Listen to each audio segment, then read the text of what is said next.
All right, that's enough, everyone. Unhappy Wednesday, everybody. Coming to you live once again from our humble abode here in Fairfield Township, Ohio. This is the Unhappy Gilmore Show, powered by Green Legion Radio and part of the Green Legion Radio family. We thank you, as always, for joining us from wherever you may be and whatever service you're using to tune in. So please pull up a chair, turn up the volume, use the company dime if you're still stuck at work. Crack open a cold one if you've got the opportunity, and let's try to have some fun as we put an end to day 3 of this week's hostage situation and look forward to tomorrow being Friday Eve. Friday Eve for me, actually today was, you get that whole today was my Friday thing. But today was the last day of the work week for me. We are, last day I'm going into work this week. Tomorrow morning I'll be from home for a few hours, and then we are headed to the airport. Michelle and I are flying down to Tampa, where we will spend tomorrow evening and all day Friday and Friday evening with friends of ours on St. Pete Beach. Saturday morning we will get up and we will get our rear ends over to the Hampton Inn in Clearwater and await the arrival of the Green Legion barrage and let the weekend festivities begin. Looking forward to the whole weekend. Should be a great time.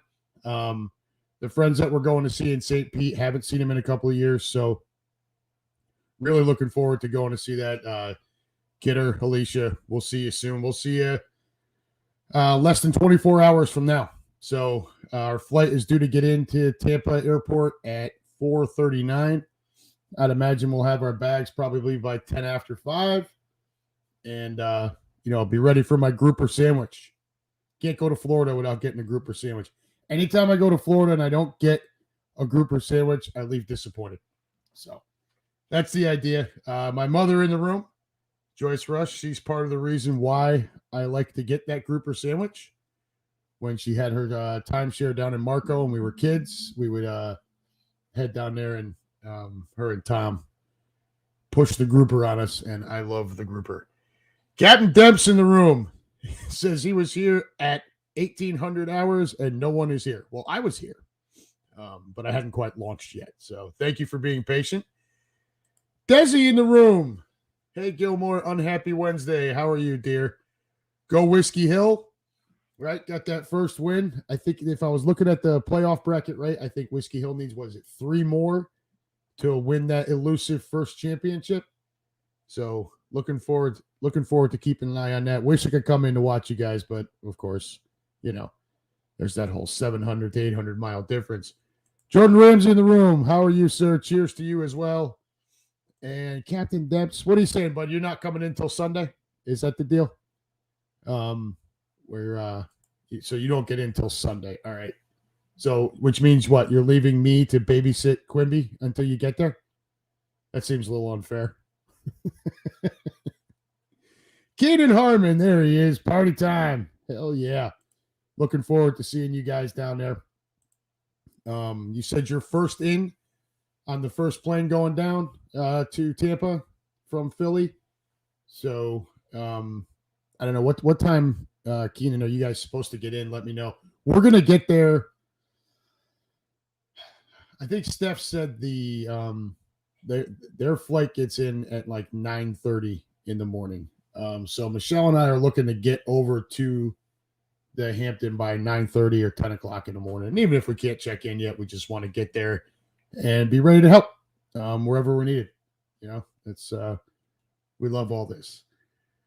Who else? Desi again. Yes, sir. Go Whiskey. Hell yeah.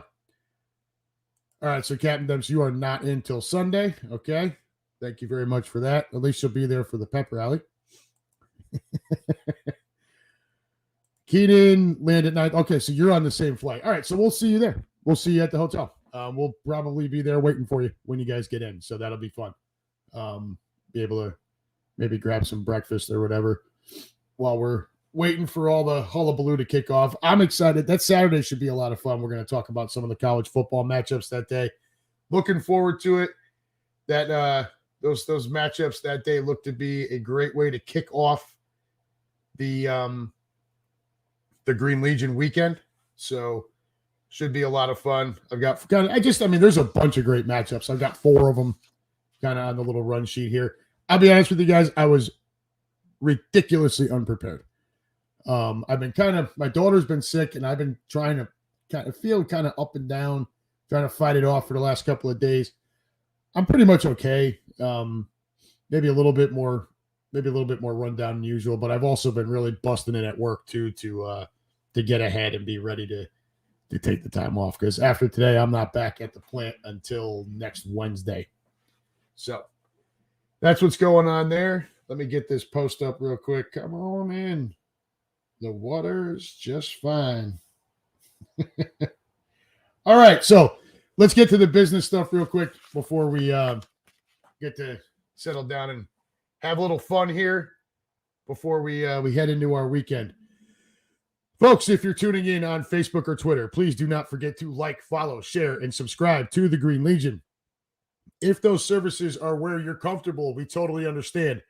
But the YouTube channel is the best way to view, listen, and comment on any Green Legion radio show. So please do us a solid. Even if you're more comfortable on your Facebook, your Twitter, or whatever, head on over to YouTube, search the Green Legion, subscribe, hit your little bell for notifications, and do us also a favor and share that everywhere, right? If you cannot catch our shows live, that's okay too.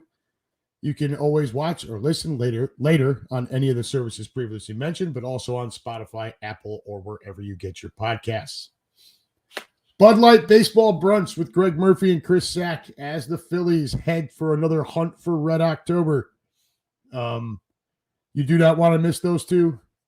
Great talk every single Sunday, 11 a.m. to 12 p.m. I'd imagine, if there's, football gets in the way or, playoffs with the Phillies or what have you, they may have to adjust the time around, pre-record, whatever. But keep your eye. That's why you need to subscribe to the Green Legion on Facebook, Twitter, YouTube, everywhere. Subscribe and share. But don't miss Baseball Brunch. Those two are the best Phillies talk in the business. No question about it. As far as Green Legion invasions, we've been talking about Tampa for quite a while now. We've been sold out on travel packages for quite a while. There are still some game day options available, but I have pretty much up to the minute information I asked Stephanie for before I came on. We are at 1,250 people for the tailgates at George Steinbrenner Field, right across from Raymond James Stadium. You've all seen the posts if you're following the Green Legion. If you're not, like I said, follow, share. This thing will cap at 1,300. So that means there are roughly 50 spots available right now for the tailgate. So 1,250 have signed up on the tailgate. And for the pep rally on Sunday night, that number is up to 430 people. This is going to be an epic, epic trip to Tampa Clearwater. And I absolutely cannot wait to get down there. Cannot wait to see all of you who are headed down. Cap, Keenan, going to be a good weekend. And hopefully the Birds win, right? Like, I'm a little sick and tired of seeing people freak out over a team that's 2-0 and has managed to figure out ways to win games. We'll hit that a little bit in a little while too. Not sure we're going the full hour tonight. Like I said before, we are woefully unprepared this evening. I've been very busy at work trying to get prepared to be off for these days. So the run sheet's kind of just thrown together a little bit. But finishing up the business end of things. So you can still hop on for tailgate. You can still hop on for pep rally only, tailgate only, ticket tailgate, pep rally, all those combinations. trips.greenlegion.com. Head on over there and take a look. I've been telling you for the better part of 2 months now. If you choose to wait, you're going to be stuck on the outside looking in. So if this was something you wanted to do, you are at the 11th hour. As far as the rest of the trips, Kansas City, Seattle, Dallas, Los Angeles, bus trips to New York for the against the Giants and the Jets, and also the bus trip to DC against the Commodes, and the bye week bender in Punta Cana. Those are all still wide open. I am still trying to figure out a way to get to Kansas City. I have pitched it to our group here, Midwest Eagles Nest, last night. Not really, not a whole lot of interest. When they move that game to the Monday night before Thanksgiving, it makes it tough on some folks, including myself. But I do have a couple of more PTO days to burn before the end of the year. And, that would be a fun way to do it. But I'm not going to go there on the single rate and pay that price. So I have to pair up with a couple of people. So we'll see. I was trying to do that as a guys trip. Once that game moved from where we thought was going to be the opening Thursday night out to that Monday. I got a friend here, Kevin Rice. He's been in the room a few times. He's part of our nest out here. He had to back out on it because that weekend is his anniversary. And again, close to Thanksgiving, it gets tough on people. So we're trying. Can't guarantee anything though. So, as far as the Midwest Eagles Nest, look, folks, for any of our folks that are listening, any of our folks from the Midwest Nest that are listening, understanding that primetime games are going to make it tough on people to come out. But the more heads we have on a regular basis, the more things we can do for all of you. And, one of those things, opening week, we had a good turnout, and kind of spur of the moment at the end, everybody wanted to take a group photo out in front of the back porch. Now, there were a number of people missing, two key people in particular, being Mike and Angie. So I asked in the group if anyone knew a photographer. We do have as Quimby likes to call him, friend of the program, that is willing to come up and take our pictures for basically just some beers and a burger, which I will happily cover to get decent photos of us. But I am not going to ask this gentleman to come up there to take pictures of 10 people. So we've got a 1:00 game coming up, and then followed by a 4:00 game. These are Sunday afternoons. Understanding the primetime games are tough. Really want to see better turnouts for the Sunday afternoons. I've made it very easy for everyone that has joined our Facebook group. I've created events. All you have to do is go into the event and select going or not going. If you put maybe, I'm counting you as a no. I can't go on maybes. Going or not going. And then we can go from there. So please hop in there and do that if you can. Every week outside of this coming week, obviously, I will be up there and I'll have our wristbands available, $2 a piece. Again, have to charge you because we have to pay for them. And I still got the sign-up sheet for the bye week against the Cincinnati Cyclones. Also not garnering a whole lot of interest from you folks. So I'm going to start pushing that a little harder too. All right, that takes care of that. So let's head over to the room here and see what the hell you guys are doing over here. Keenan Shalane at 9:30. Desi, tomorrow will be a hell of a day for Fito and I. San Fran, yeah. So so you guys all know that Fito, he's been on the show and he's been in the room a number of times. You guys all know he's a Niners fan. Well, his beautiful wife, Desi here, is a New York Giants fan. So tomorrow night is going to be a bloodbath at their household. Desi, I don't really know what to tell you. I'd keep your expectations low for that game. Keenan, Pam and I will be the beached large fish with our toes in the water and asses in the sand. Absolutely. Sounds great, brother. Weather looks good. Yes, sir, it does. Russ Taylor, throw in the towel. My opponent has Aaron and Chubb. Oh, man. Talk about a brutal. Wow. Boy, he must have been flying high after that draft. And now look at him. David Califoot, what's up, guys? What's up, Gilmore? Yankees suck. It just wouldn't be a week without you, bud. Russ Taylor, my concern is if they move the Eagles and Bills game. Well, you get later in the year and they can. I forget what week that starts. I don't know if it's as early as the Bills game. Chris Stokes, welcome aboard. Just booked the Jets trip. All right. Welcome aboard, man. That'll be the bus trip to the swamp. You should have a good time with that. All the Green Legion stuff is fun, whether it's and I've not been on the bus trip because I don't live there, but I see everybody have a blast there. I've been on a number of road trips with them. I've done home tailgates with them, interacting here on the podcasts and on the pregame show, baseball brunch and all that. It's a great group. So you're going to enjoy it. Fito, softball talk for hours on Friday nights. Yeah. Yep. That's Fito. That's when we do the Friday night unhappy hour. Andrew Bagley, there he is. What's good, roomies? How about them Phils taking 2 or 3 in Atlanta? Yep. Getting hot down the stretch. It still amazes me that Kyle Schwarber is your leadoff hitter.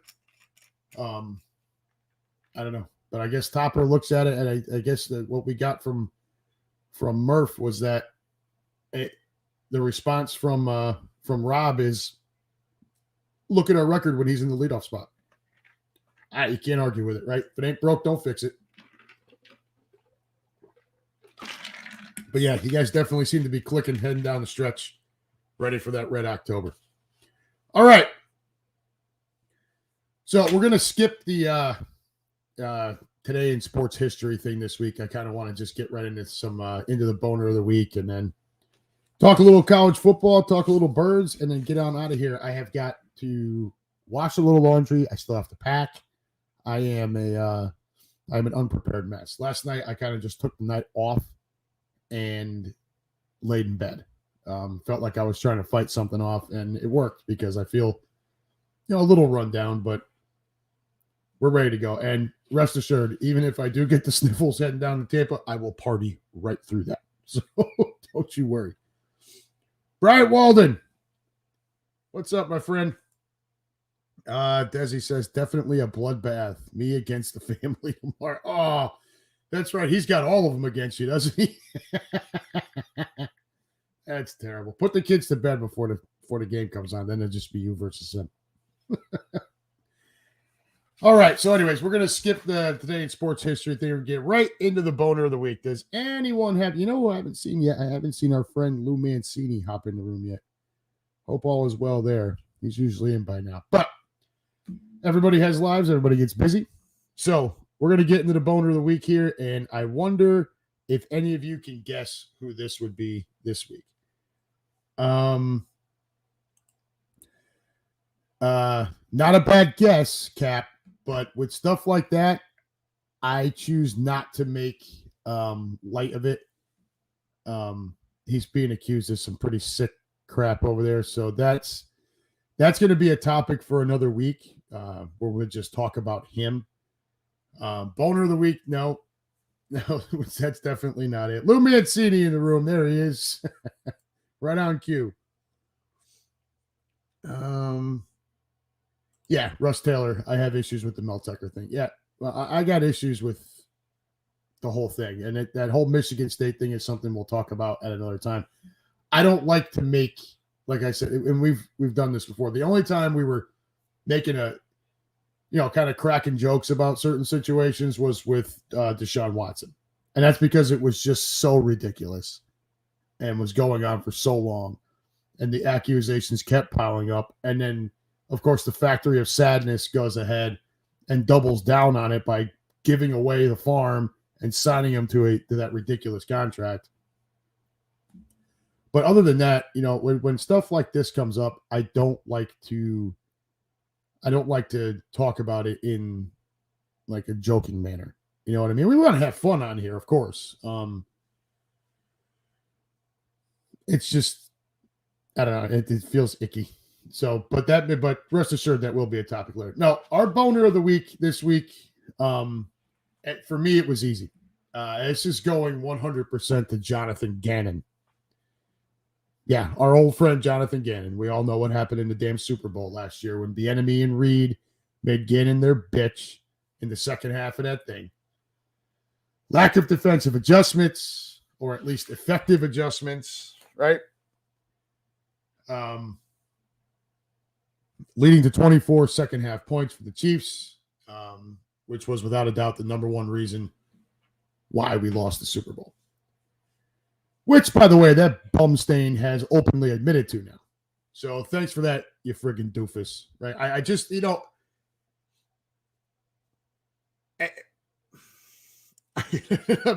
guys, girls, I've been so good about not dropping F-bombs on the show for probably 2 months now.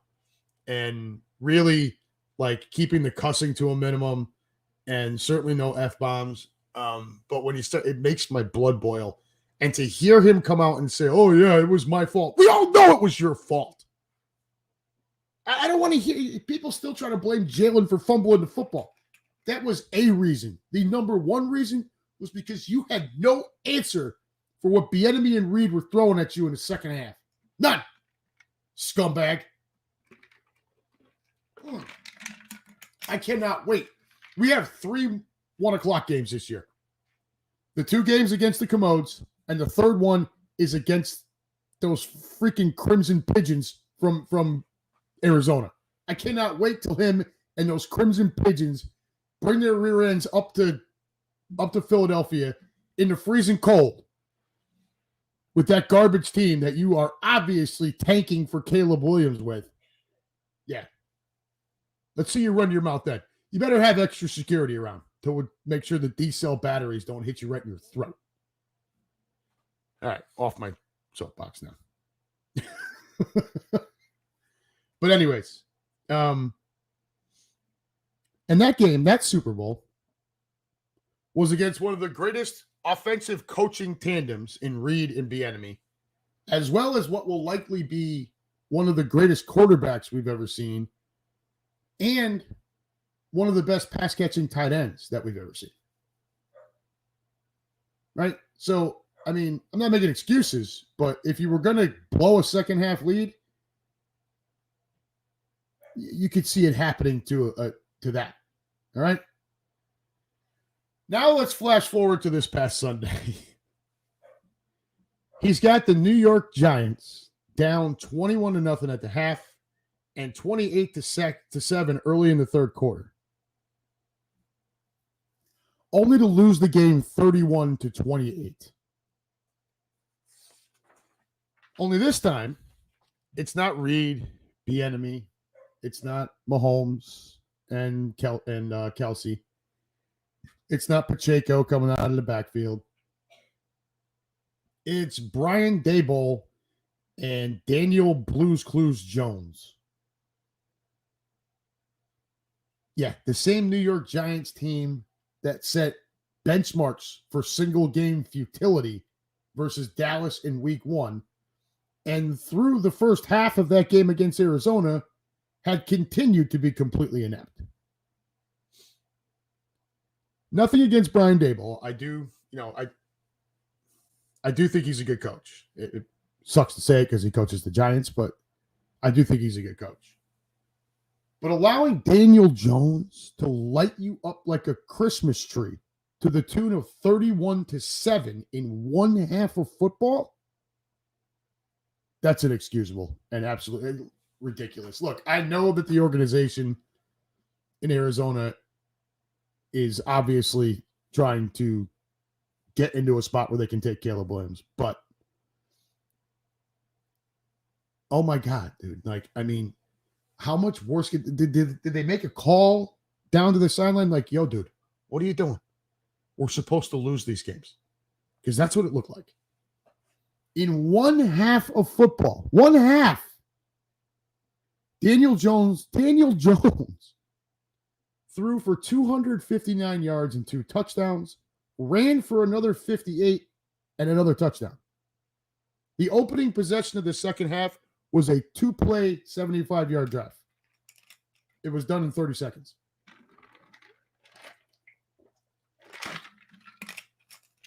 Mind you, so 259 and 2 through the air, 58 in the ground and 1 on the ground for Jones in the second half alone. This is after a first half where he threw for only 62 yards, also tossing a pick, and had 1 yard rushing. I mean, And then to let him come out and do stuff like that. Look, this is not Mahomes, Kelsey, Reed, the enemy. It's not Jalen, A.J. Brown, Smith. This is Daniel Jones, okay, who has never been anything more than a mid at best quarterback. So there it is, folks. From his corny, kind of robotic, very Russell Wilson-ish rah-rah speech, to the disaster that just happened this Sunday. For me this week, it was easy. Jonathan Gannon, you, sir, are the Unhappy Gilmore Show's boner of the week. All right, back over here. Deshaun Watson on his play sheet had local massage parlors on it. Would not surprise me at all. I could have named a runner-up, Justin Fields. I don't know if any of you heard his interview. I heard clips of it earlier today. So obviously the Bears, struggling again out of the gates. Fields struggling mightily out of the gates. And he actually had the nerve to, during the interview, during the press conference, suggested it might be the coaching. Yeah. And he might not be wrong, but that's not what I want to hear from the leader of my team. Right? You got to own it, kid. Anyways. What else? Brian Walden. Keenan, you're going to be in Tampa on Monday. David Califoot. If it's a boner of the week, is it a boner of the week if it's just reality that Gannon is a moron? This one was extra special, Dave. To get whooped like that in the second half, blow a big lead like that in one half of football to Daniel Jones, pretty bad. Brian Walden. Yep, I'm aware of what the word is, brother. I've been good about it, so I'm trying to stay that way. Russ Taylor. If I'm Josh Dobbs, I think he should just walk away. Brian Walden, bro, I want our defense to destroy Gannon in that game. Yeah, dude. If that game isn't a complete and utter destruction of those Crimson Pigeons, I'm going to be disappointed. And I mean on both sides of the ball. And I don't know that I wouldn't run up the score. You know what I mean? Remember the Titans. Run it up, Herman. Leave no doubt. I probably would. Russ Taylor, the Cardinals had one good year, one in my lifetime. That's the year that they went to the Super Bowl, of course, having beaten us in the NFC Championship game. Joe Kivlin in the room. How you doing, my friend? The Bears suck because Fields suck. Well, you know what? So far this year, brother, you are absolutely right. He has not been good. And they did go get him a number one receiver. I understand that DJ Moore has attitude issues and some antics that are, leave a lot to be desired, but so do a lot of wide receivers. I don't really know what's going on with Justin Fields. It almost looks like they're trying to just make him a pocket passer, and that's just not his game.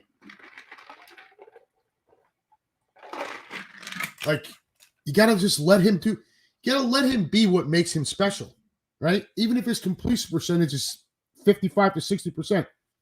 Cam Newton wasn't all that great, all that accurate of a passer. He won a league MVP. He got his team to a Super Bowl because they let him do what makes him special. I do worry a little bit about that with Jalen Hurts. I think there's this idea, this almost stupidity that, you find this kid, right? Jalen Hurts, Lamar Jackson, Justin Fields, these quarterbacks who are ridiculous, Josh Allen, who are crazy gifted athletically, right? Jalen's not the fastest runner. He is a power running quarterback, right? He's not slow by any stretch of the imagination. I'm not saying that. But different styles, right? Lamar Jackson is more finesse, elusiveness. Jalen Hurts is more the type to plant his feet, stick his shoulder in you. I don't, so Jalen, just take Jalen for the example. He has this huge year last year, right? He's gotten better every season. He has the monster year last year.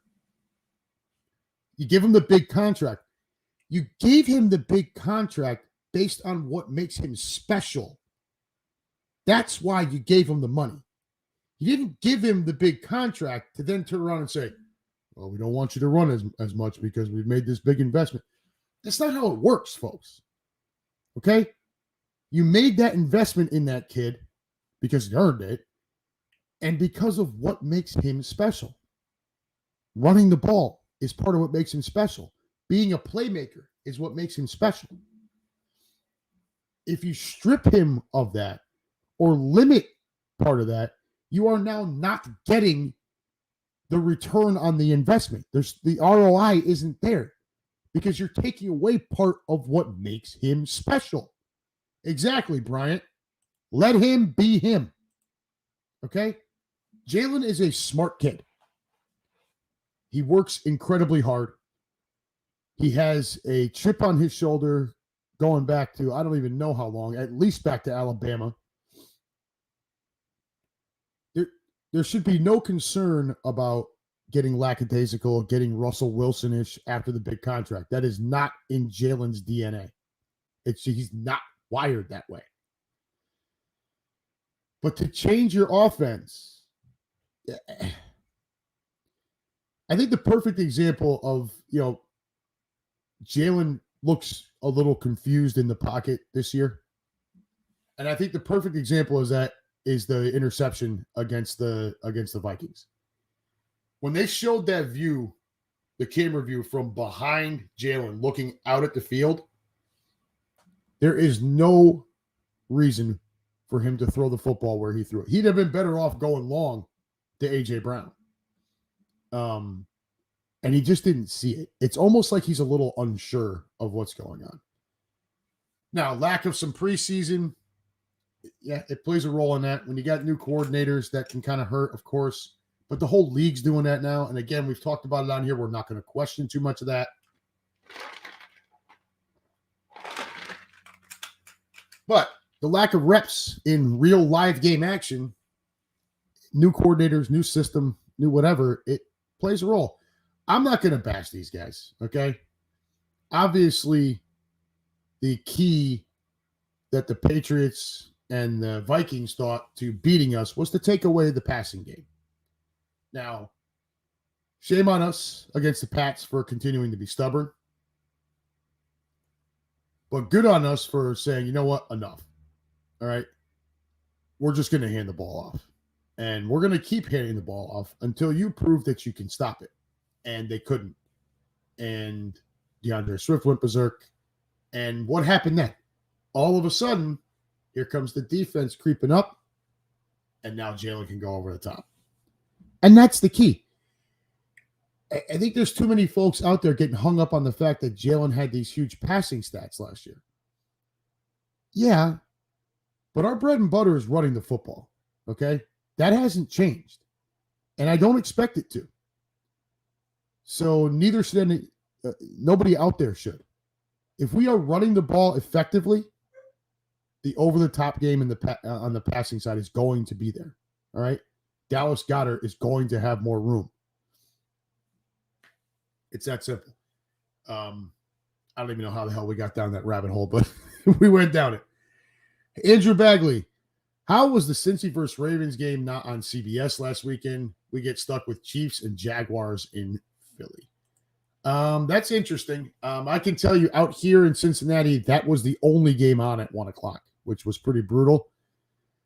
And I'll tell you something else. The Bengals look terrible. And now you've got Joe Burrow. Look, I know that game ended up being a 3-point game. That game was not as close as the final score would indicate.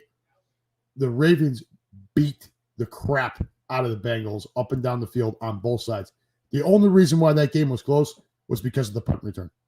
Okay? Now, in the second half, the Bengals offense looked a little bit better. T. Higgins had a couple of nice touchdown catches. But overall, the Ravens looked like the far superior team. They just did. And now you've got this concern about about Joe Burrow having tweaked that calf again, add to the concern that there's all these reports that Aaron Rodgers was experiencing calf issues prior to popping his Achilles. LeVar Arrington does a morning show that I catch on my way in sometimes, Two Pros and a Cup of Joe. And LeVar had torn his. And he says that he had calf issues leading up to it. So there's a school of thought that there's a connection there. When there's calf issues, that it can lead to extra stress on the Achilles and cause the Achilles to tear.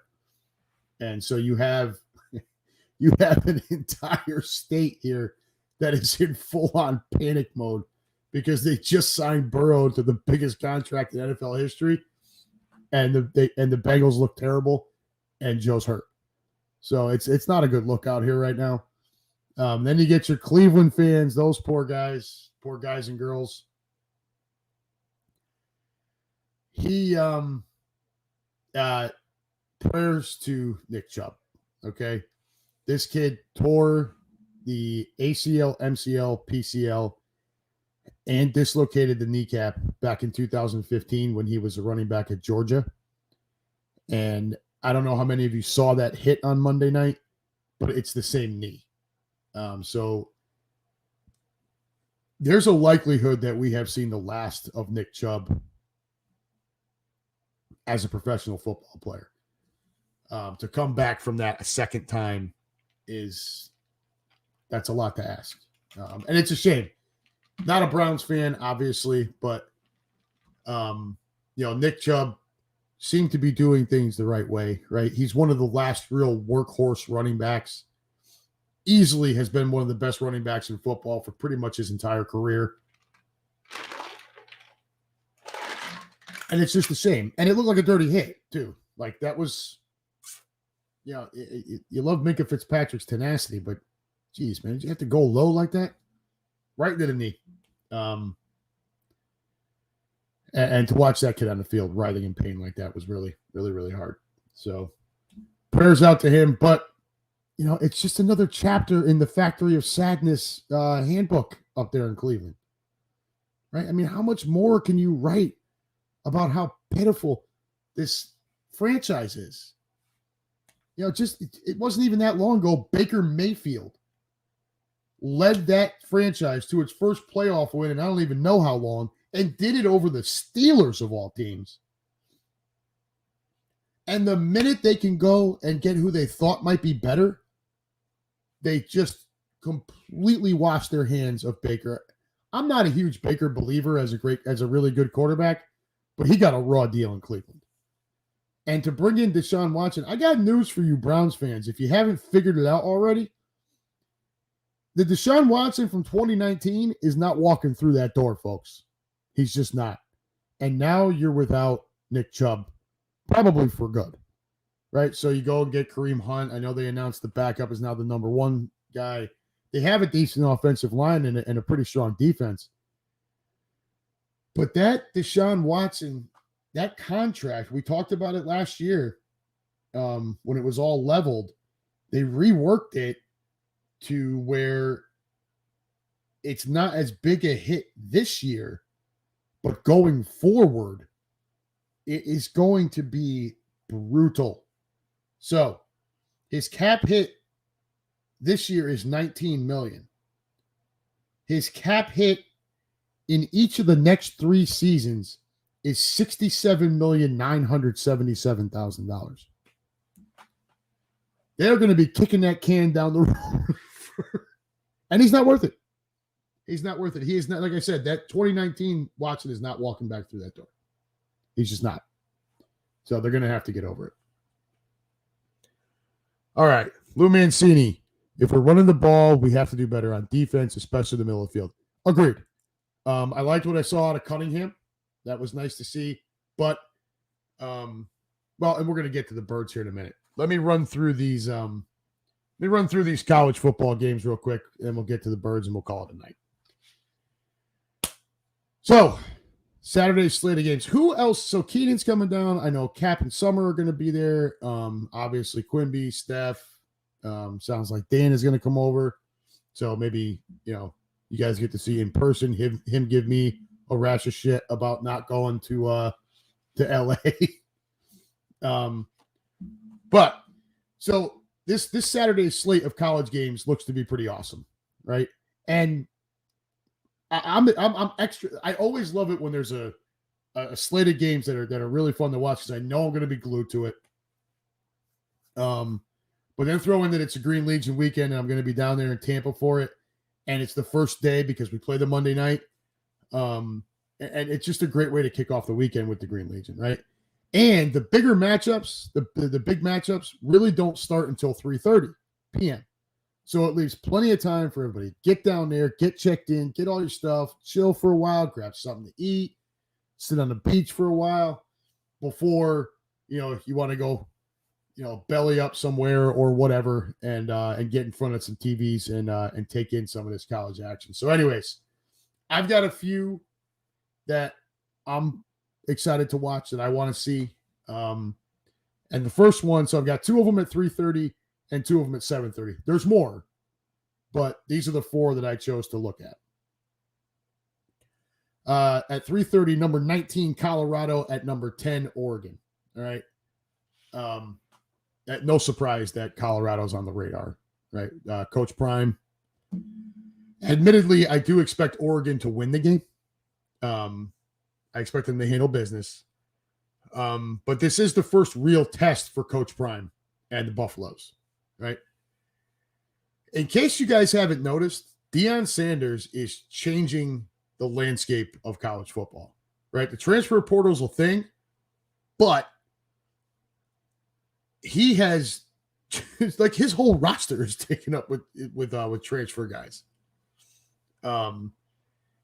Last week, so to give you an idea of what I mean by changing the landscape, the viewership alone, right? That game against Colorado State last weekend was the most watched late night game in the history of that network ever. The most watched. Something like 9.5 million viewers for that late game. Just so what is that? That tells you not only is he getting guys like me who want to watch college football and are going to pay more attention because it's Coach Prime, he's getting people who normally would not watch to now start watching more college ball. Really, I'd love to see this game be a shootout type of game, like, just exciting up and down the field. Shedeur Sanders, that kid, he keeps going the way he's going. He's going to be a top 10 pick in the draft if he chooses to come out. But it's going to be tough for Colorado. They have that two-way star, right? Travis Hunter plays Iron Man, plays both sides of the ball, and he's out. Looks to be out this week. That's going to make it tough. The line is Oregon by 21. The over-under is 70.5. So sounds like Vegas is looking for a shootout as well. And Oregon by 21. That line moved with the injury to Hunter. All right, game number 2. Number 15, Ole Miss at number 13, Alabama, also at 3:30. I don't know how big a college football fans some of you guys are, but I can't help but wonder if if we are nearing the end of Coach Saban. If we're near getting closer to him retiring. They've looked beatable. They got beat by Texas. They looked beatable last week. I mean, I understand they held South Florida to 3 points, but they only scored 17, right? Now, after a game like that where they looked pretty ugly, in years past, when they would be coming home, regardless of who the opponent was, they'd be coming back to Bryant-Denny Stadium in Tuscaloosa, and you would feel bad for whoever that opponent was going to be. I don't have, you'd expect them to, well, for lack of a better way to put it, you expect the tide to roll. I don't have that same feeling about them this year. It just feels like it feels very much like they could easily be a 3-loss team this year. They've got serious questions at quarterback. The defense is not what we're used to seeing. And apparently Vegas agrees with me here as well, as they've only got Bama as a 6.5-point favorite at home, which tells you that this would be a 3.5-point game on a neutral site. So, while I'm no fan of Lane Kiffin, he does have the Ole Miss Rebels playing pretty good ball, and a strong showing or possible victory in this game, that'll really shake up the SEC, which, I'm all about the chaos. Big shock to a lot of you, I know. Move on to 7:30. Number 24, Iowa at number 7, Penn State. Califoot, blow it out your ass. I'll keep this one short and simple. If this game is even close, myself and every other Penn State fan out there should be ashamed. Okay? It's time to take the leash off the offense, take the leash off of Drew Aller, and let's see some fireworks. Okay? I'm tired of this. It feels like getting remember the Titans. I call 5 plays, and, it works like Novocaine. Bro, this guy was one of the most sought-after quarterback prospects. Let him cook. And if he can't, then But you're never going to know if you don't try. And Iowa wants the game to be slow and sluggish and low scoring. Don't play their game. Go out there and run that thing up, run them out of Happy Valley.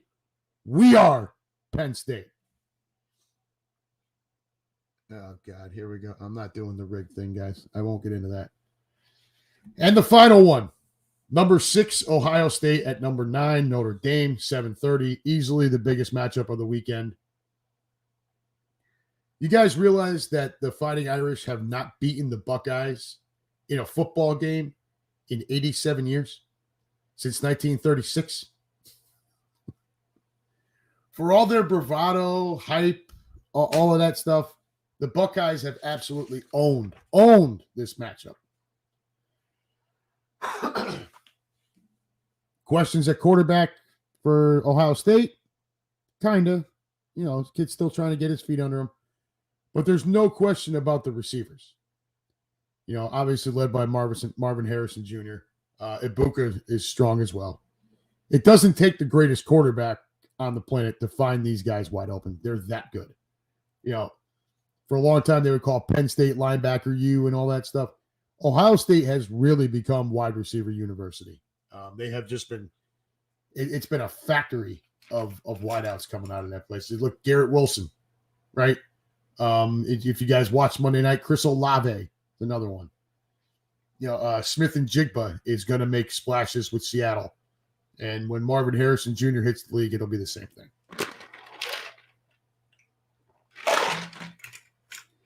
They can also pound the ball on the ground, as you saw this past weekend. Now, I know their opponent wasn't anything to write home about, but they can run the ball. For Notre Dame, their quarterback, Hartman, has yet to throw an interception yet this season. He's tossed for 1,061 yards and 13 touchdowns with no picks. They can also run the football. Is it East-Time or S-Time? Has tallied 521 yards and 5 touchdowns on 63 carries. Overall, we're hoping this one is a lot of fun to watch and help close out our first night in Tampa. I can't really stand either team. I'm a Penn State fan, so I cannot stand Ohio State. I can't stand Notre Dame just because of the false bravado.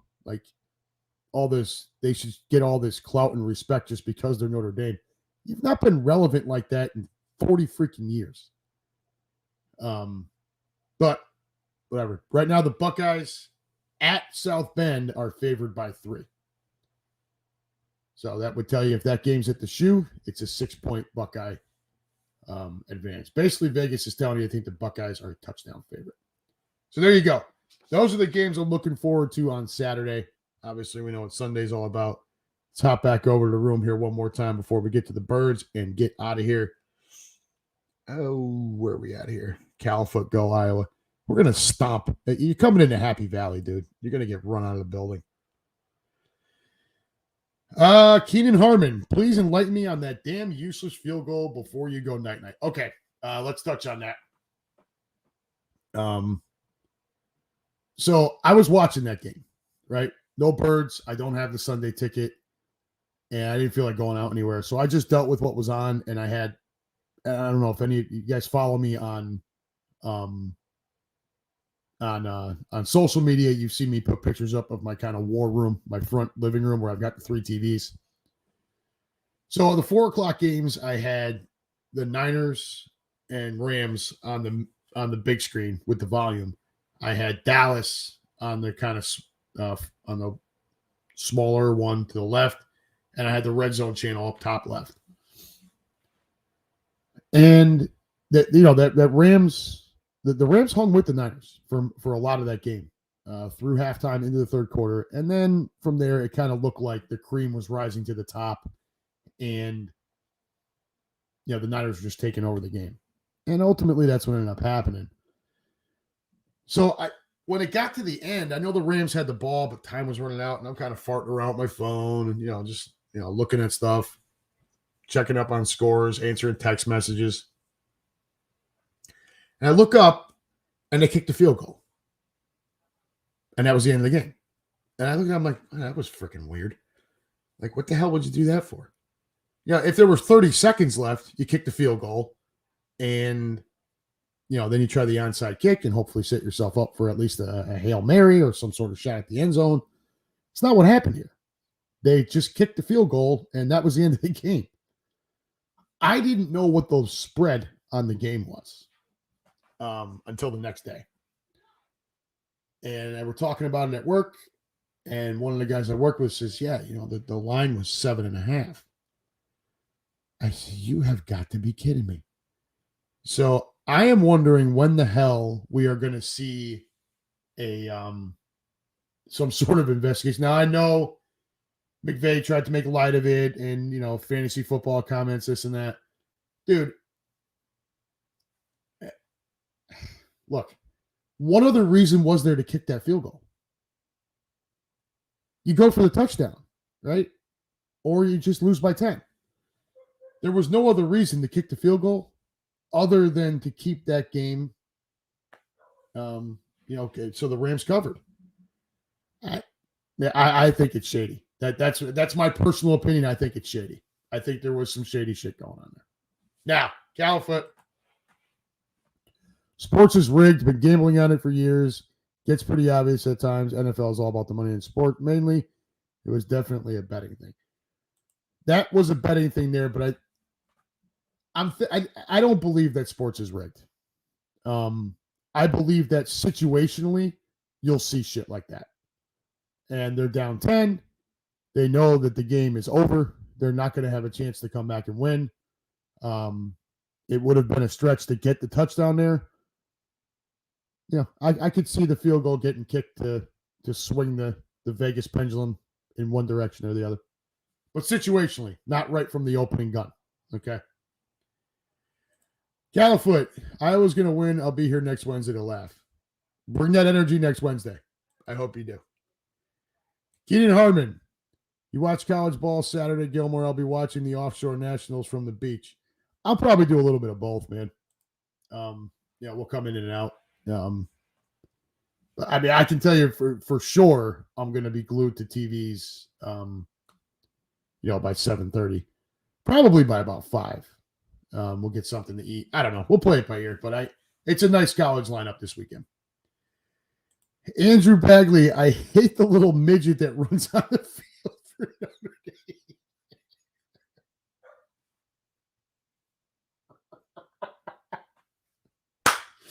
I love it. Notre Shame. Oh boy. I got I started out as a Notre Dame fan. Yeah. When I was young, they were on TV all the time. I grew up in Connecticut. Notre Dame was always on TV, and they're Catholic. So, they're Irish Catholic. I was Roman Catholic, but still Catholic. And so I'd watch, and I remember my uncle comes walking. He says, "What are you watching this Irish shit for?" I said, "It's Notre Dame, Uncle. It's, Catholic." He says, "You root for Penn State." I said, "Why?" He says, "Because Joe Pa's Paisan." And that was it. I started, rooting for Penn State, and it stuck. Now, of course, we all know what happened, with Sandusky and Paterno not doing enough to stop it, and how tragic and unfortunate that whole situation was. But yeah, stuck with it. So, anyways, here we are. All right, let's get down to the birds here. Got about 5 or 6 minutes left, 5-ish minutes to go, and then we're gonna call it a night because I got some stuff to do before we get out of here. Keenan, just so you know, it looks like the Tampa Bay Rays are home this weekend. I don't know if there was any interest in that, but I've been there before. It's not the greatest stadium, but it looks like they are home. Mancini, always listen to your Italian grandfather. Was my uncle, but yeah, always listen to the grandpa too.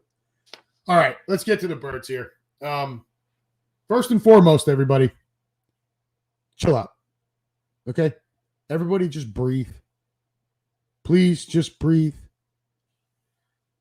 We're 2-0.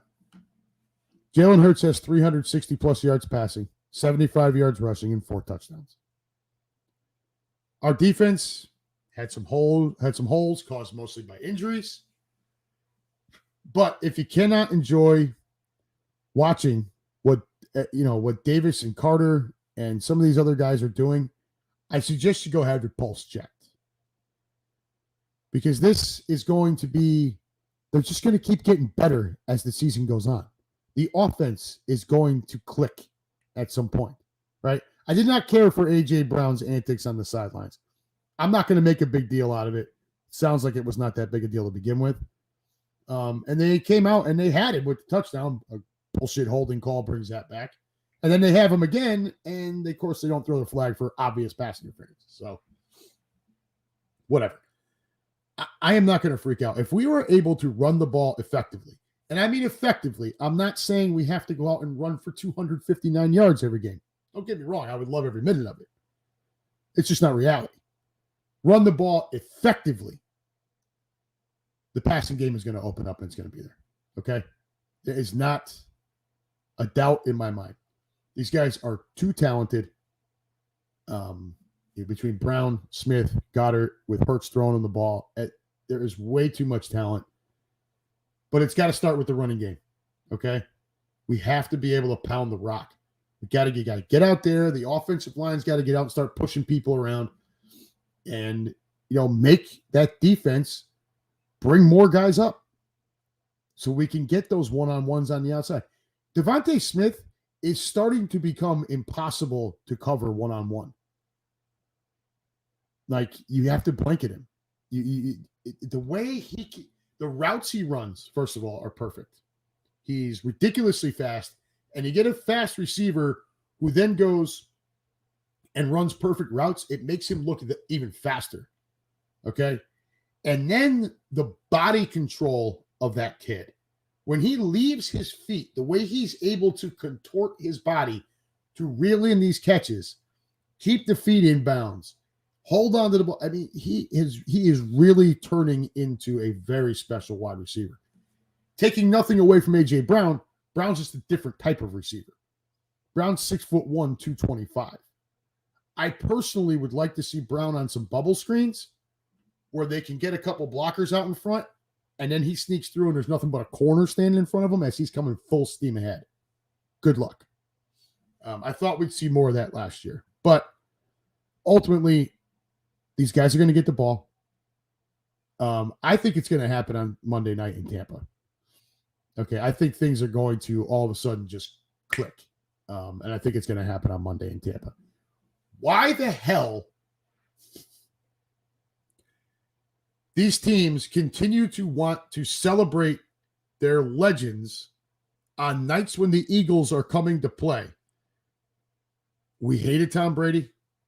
The Patriots opened up with, Tom Brady Love Fest night. I don't know how many guys are ahead of Rondé Barber on the Philadelphia hate list, but it can't be too many. And now the Bucs are going to do that on Monday night with us there. That's the jerk that basically shut down the vet with a 92-yard pick six. So I don't understand why you want to add more fuel to the fire of the Philadelphia Eagles, but by all means, keep doing it. Because I do expect to walk in there and come out with a victory. Road wins are difficult, and I understand the Bucs are playing good ball. Baker Mayfield's playing very inspired, like he's got something to prove. I get it all. But like I say every week, when it's true, and for the most part it's true, we're more talented. Okay? Our offensive line is the best in football. I just don't see it another way. Do I expect to blow them out on the road? Maybe not. But I do expect the offense to continue to move forward, right? The first week was a bit of a struggle. Second week, yes, I know Jalen had the interception, but apart from that, the offense looked way better. And that was because we went back to our bread and butter and started pounding the football. Look, last week, there was nothing about last week that surprised me. Nothing. The final score, nothing. The final score didn't really dictate how much we were beating them up. But nothing about the game surprised me at all, right? And I'll go through it right now.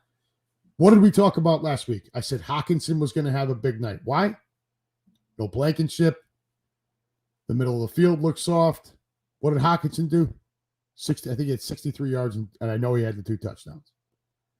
We also said Jefferson was not going to be kept in check like he was last year. Jefferson went 11 catches for 159 yards. And I don't even think the coverage from Slay was that bad. I think Jefferson's just that good. And Cousins was pretty accurate that night. We said that Jordan Addison, without Bradbury on the field, was going to cause a problem. 3 catches, 72 yards, including that 62-yard touchdown. Yeah. We also said, though, that they were not going to be able to run the football. They carried the ball 9 times for 28 yards. We said that we were going to tear their defense apart. We scored 34 points, 430 yards of total offense with 259 of it on the ground. We all said we need to see more DeAndre Swift. 28 carries, 175 yards, and a touchdown. We also said we needed to see Goddard more. Now, he only had 22 yards, but he did have 7 targets, 6 catches. Last week seemed very obvious. It was a home game, home opener. Expect to win. I expect to win this Monday night. We're better than Tampa. I expect to go down there and win the game. Baker's looked good, but he's not faced the pass rush like this. Good God, Jalen Carter is an absolute menace. And he's lined up next to his buddy Davis, who is an equal menace. Like, that's going to be a problem for teams for a long time. And I expect that to play a big role on Monday night. I haven't looked at the line yet. Let me look at it now, and we'll just kind of try to make an educated as best guess here. So where are we? Too far. Oh, God dang it. Birds by 5. I feel comfortable saying we win by a touchdown. I have no trouble saying that. Wouldn't surprise me if it's a 10-point win. So, yeah. I mean, guys, look, I know Mike Evans is going to be a problem. We got to keep an eye on Bradbury and Blankenship, for them coming back. But those two back in the fold. I like our secondary. And I really love obviously our defensive line is just outstanding. Best in football. And I think you could take the second string by itself, like Pro Football Focus said, and they would be top 20 on their own. So that's my thoughts on the game. Let's get back over the room here one more time before we call it a night. Andrew Bagley, another long Sunday with no Eagles game. Damn, I hate this schedule. Oh, see, you should have came down to Tampa with the Green Legion because we got a whole bunch of other crap we're going to do that day. Keenan Harmon, baseball sucks. All right, so you won't be going to the Rays game. Is that what you're telling me? David Califoot, throw the damn ball to AJ. Cost me 300. Brother, you might want to stay off FanDuel for a while or BetMGM or whatever. Jordan Ramsey, Kenneth Gainwell getting RB1 carries next game will be the most Eagles things ever. Yeah. Look, I still think we're a committee. Okay. I understand Swift looked great. And I'm not denying that. And I was happy to see it. But the bottom line is when you look at that kid's career, he has never been like the workhorse. Okay. He's not an every down back. They're going to have to spread it around. It just needs to be spread around. Right? Like, I don't want to see Gainwell get 20 carries. Right? So that's what we're looking for there. If you're going to be a by committee, then be a true running back by committee. Rhonda traumatized me my senior year. Senior year? High school? Well, you're a youngin', aren't you? Lou Mancini, that barber thing was the last time I lost my cool over sports. I almost killed my neighbor across the street. Califoot, I was going to school in Boston, cried for days. It was tough, man. Yeah, that was tough. And then Califoot wants to know, Burrs by a touchdown, is that a lock, Gilmore? I feel comfortable with it. I think we're at least a touchdown better than them, even in their house. Yeah. I don't bet on or against my team, and so therefore I will not encourage anyone to do the same thing. But I feel comfortable saying we're a touchdown better. Now, if that doesn't pan out, it doesn't pan out. But on paper, we're definitely a touchdown or more better. And that's the bottom line because Unhappy said so. All right, kids, I'm going to call it a night. I got a load of laundry to run. I got to get packed, and I got to run to the bank, and I got all kinds of stuff I got to do. So can't wait to see some of you guys down in Tampa. Going to be a great weekend. Keenan will definitely be hooking up for breakfast, lunch, dinner, whatever you and Pam are up for. But for Keenan Harmon, David Califoot, Lou Mancini, Captain Demps, Andrew Bagley, Jordan Ramsey, Desi from the block, Bryant Walden, and Rush Taylor, and everyone else out there on interwebs land. Folks, we thank you as always for joining us. Come on back again next week when I will be tired and hungover and having had to work the day after coming back from a Green Legion trip. And we'll try to have some fun. We'll recap Tampa and look forward to our first 1 p.m. game of the season, one of only 3 that we have. God, I love 1 p.m. games. Anyways, until then, this has been the Unhappy Gilmore Show, part of the Green Legion Radio family. Everyone, take care. Enjoy the rest of your week. Enjoy the upcoming weekend. And, as always, go Birds!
All right, kids, that'll wrap it up. Go Birds. We'll see you in Tampa.